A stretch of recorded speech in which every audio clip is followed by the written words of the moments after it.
Let's say China. China. China. China. China. China. There are next door neighbors, and you can actually see Russia from land here in Alaska. Go over to China.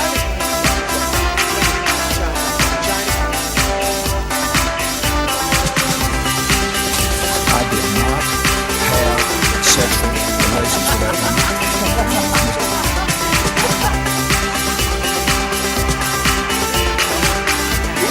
Trump statement, tweeting out insults to Angela Merkel. What's he doing?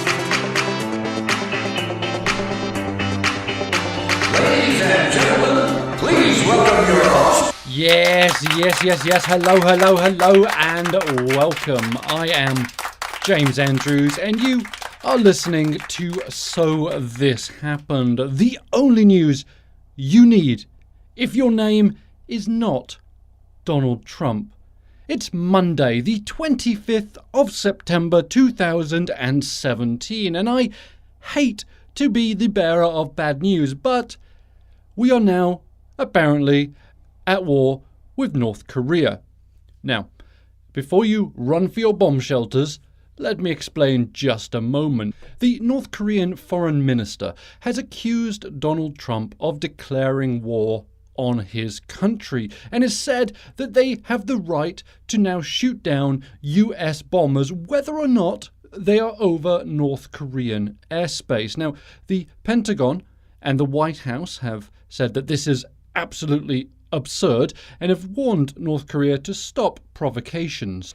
Now, the UN has come out and said, you know what? When there are fiery talks between two countries, they can very easily be misunderstood, and sometimes those misunderstandings can become fatal. Now, they are referring to a tweet that Donald Trump sent out yesterday when the foreign minister of North Korea spoke at the UN.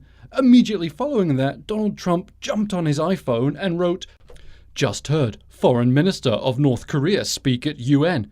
If he echoes thoughts of Little Rocket Man, they won't be around much longer." And apparently this is the tweet that has North Korea saying Donald Trump has declared war on us. We're now going to kill everybody. Now, I suspect, as pretty much everyone does, that nothing will come of this. But it does illustrate a fairly big point, that when Donald Trump starts these little Twitter wars with leaders of foreign countries in that sort of juvenile way that this is, it's not helpful, and now it's proven that it's actually quite dangerous. When you refer to the leader of a country, whether or not he's a fucking lunatic or not, as Little Rocket Man, and you are the President of the United States, you're going to make people angry. And so if there's a lesson to be learnt here, if we're still all around tomorrow, if we haven't blown ourselves up, that is, it's that Donald Trump really needs to stop sending out these stupid fucking childish tweets.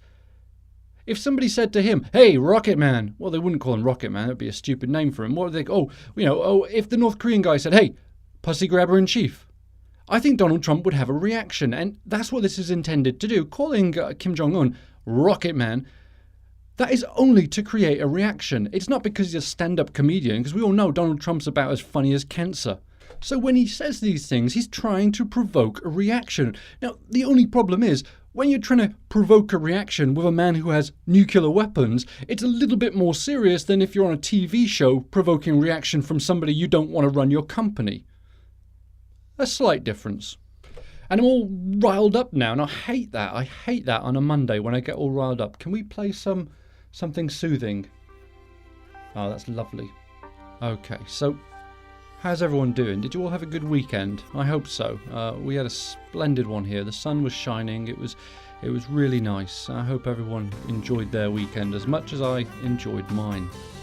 And you may have noticed over the weekend that Donald Trump took on the NFL, the National Football League.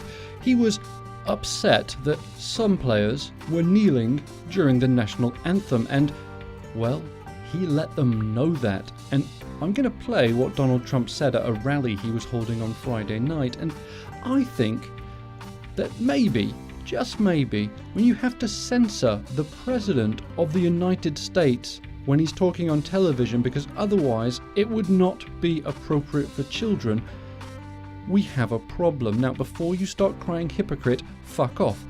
I'm not the President of the United States. Also, this program is not being broadcast to children, unless of course you're little kids in the back seat now while you're listening to it. If so, hello little Johnny or little Julie, how you doing? Hope you had a good day at school. I actually hope that you don't have your children in the back of the car when you're listening to me, because I don't want to be a bad influence on children yet. When they hit 18, fucking all bets are off, but until then, I like to be nice, Mr. James. Anyway, here's what the President said on Friday night. Let's have a listen, and then we'll talk about it. Wouldn't you love to see one of these NFL owners, when somebody disrespects our flag, to say, get that son of a bitch off the field right now, out, he's fired. He's fired!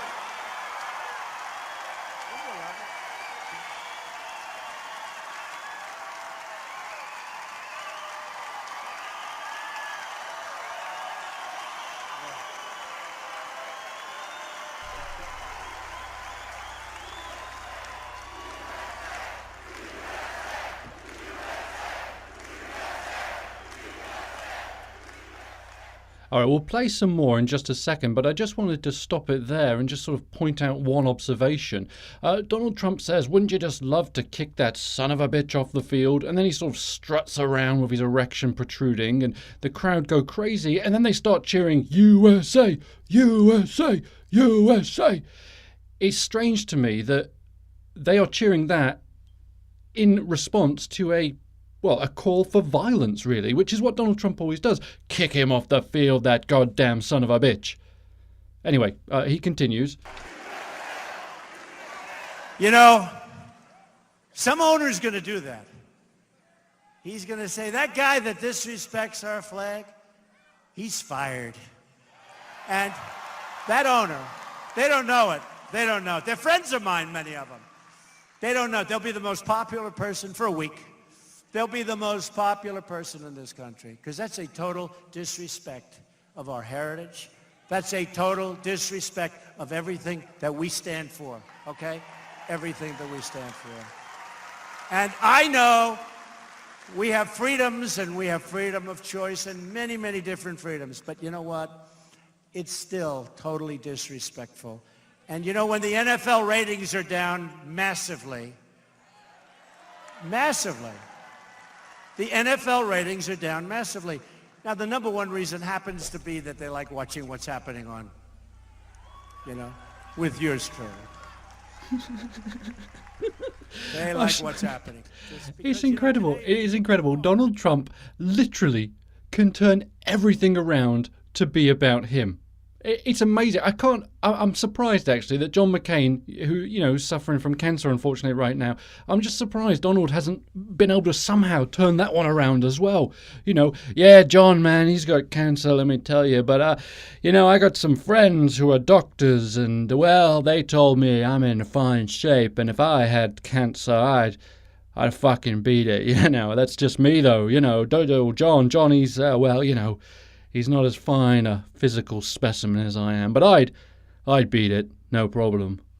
I'm not sure what was going on there with Donald Trump's accent. Yeah, no idea. Anyway, there it goes. But so Donald Trump's really upset that these players are kneeling for the national anthem, and he's angry that it's very unpatriotic and it's really offensive to lots and lots of people. And, well, the reality is, Donald, it isn't. And as an outsider, maybe I have a slightly different perspective on this than somebody that was born in the US.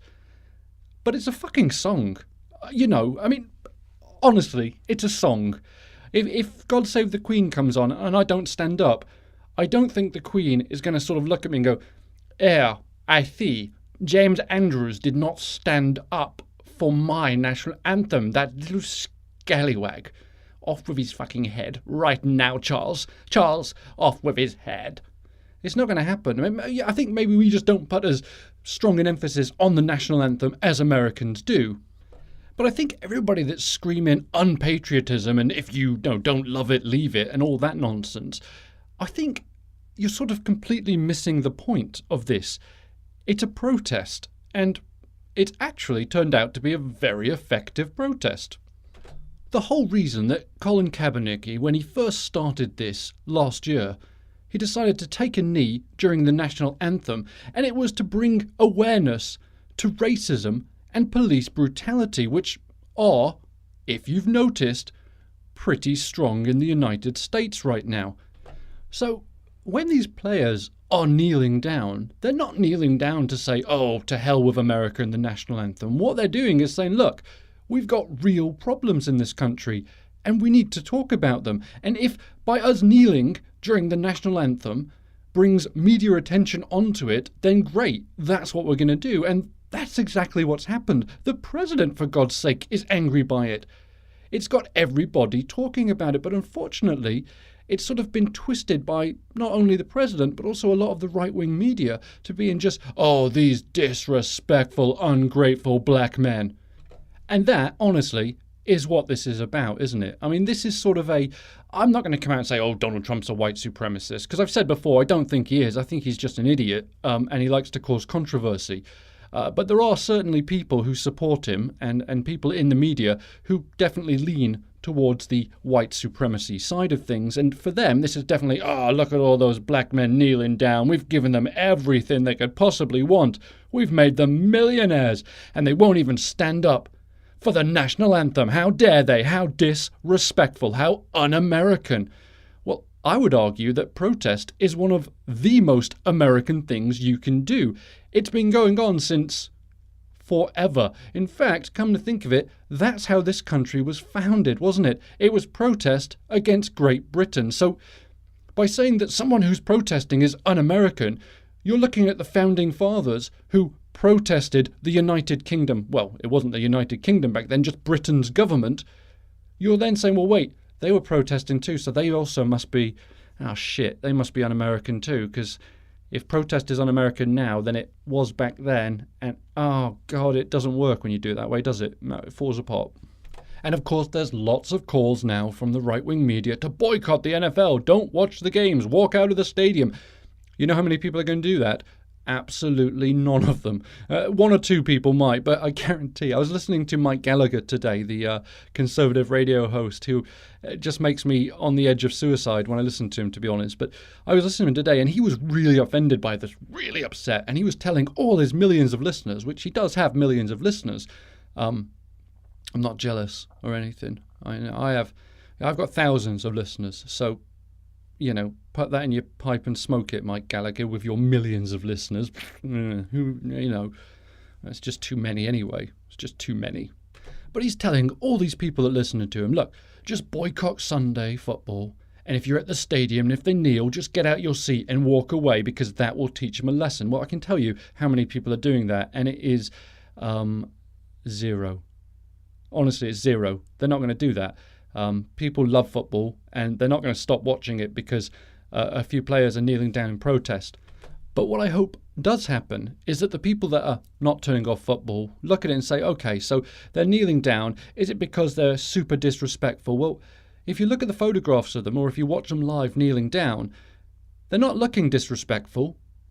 So wait a second, they're not burning the flag, they're not trampling on it, they're just kneeling down, which is making a point. And the point is that racism is sort of getting a bit out of control in America in 2017. And gosh, they might be right. Maybe we should dialogue this. Gosh, I don't know. What do you think, Bubba? I don't know, man. I just want to watch some fucking football. Right on, Bubba. Right on. Anyway, we are out of time for today. We didn't get to pretty much anything I wanted to talk about, but it was a good conversation as always. Anyway, so listen, we can continue it on Twitter at @SoThisHappened. And if you would please like and subscribe to the podcast, I would be eternally grateful. And if you feel the need to support So This Happened, you can do that at our Patreon page, and you can get there by going to our website, which is www.sothisHappenedshow.com, and from there's a link to donation, and there's also some I was going to say there's some information about me, but I don't think there is actually. But you can listen to the show there as well. So maybe I'll put a picture up for you guys. Probably not. Anyway, listen, have a great evening, and we will do this again tomorrow. Ciao.